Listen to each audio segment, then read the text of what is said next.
George Sand. It is impossible to tell the story of Chopin's life without the mention of this woman.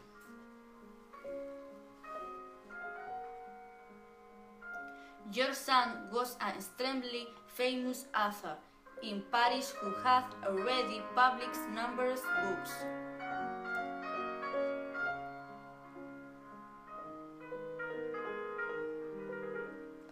Her real name was Aurore Dudevant.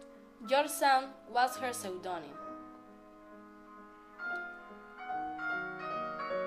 From 1838, Chopin first saved his life, himself from a long period. When they first met, he commented to a friend, "Is that really a woman?"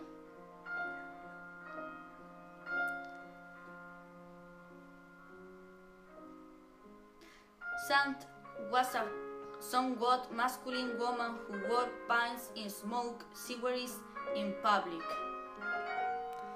Even her pseudonym, George Sand, was masculine. She was unsurprised by society mores and expressed herself unabashedly.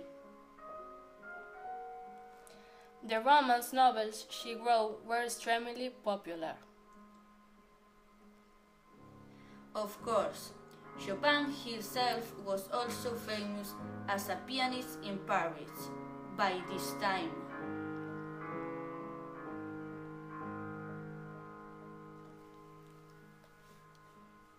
The relationship between the genius pianist and the popular author must really have been the talk of the town.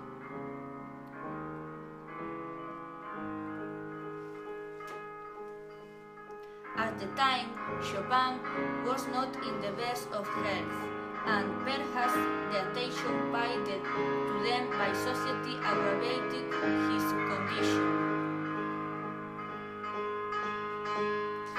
During this time, Sand took Chopin to the Spanish island of Majorca to allow him to rest.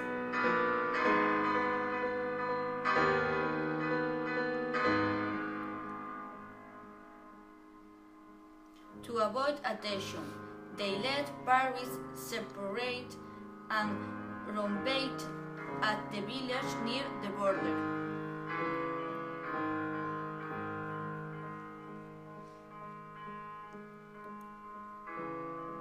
They found a place to live on Majorca, and Chopin lived a happy life among the palm trees, orange trees, and pomegranates.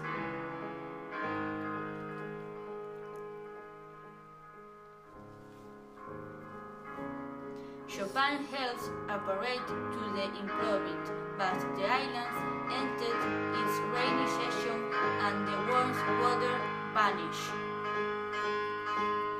Chopin caused a cold that eventually led to a relapse of tuberculosis symptoms.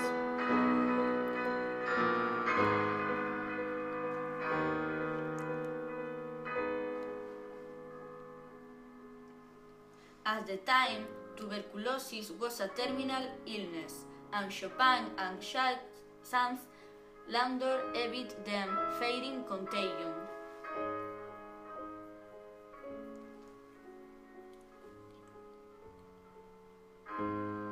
After being forced from their home in 1939, Chopin and Sand arrived at the Valdemosa Monastery.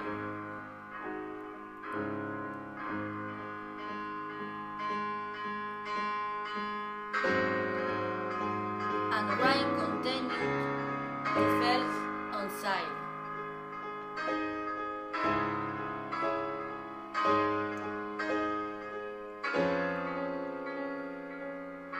The sound of falling rain continued incessantly, the simple sound of raindrops blending together to form a dreary rhythm.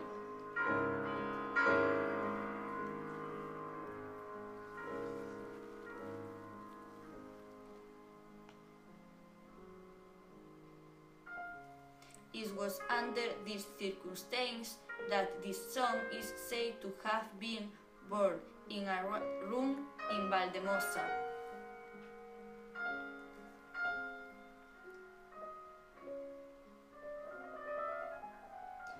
a work created by Chopin at age 29.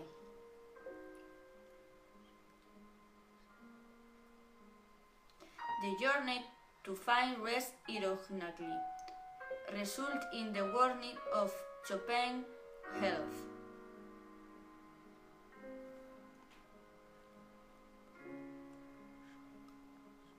But your son devoutly stayed by Chopin's side, never fearing infection.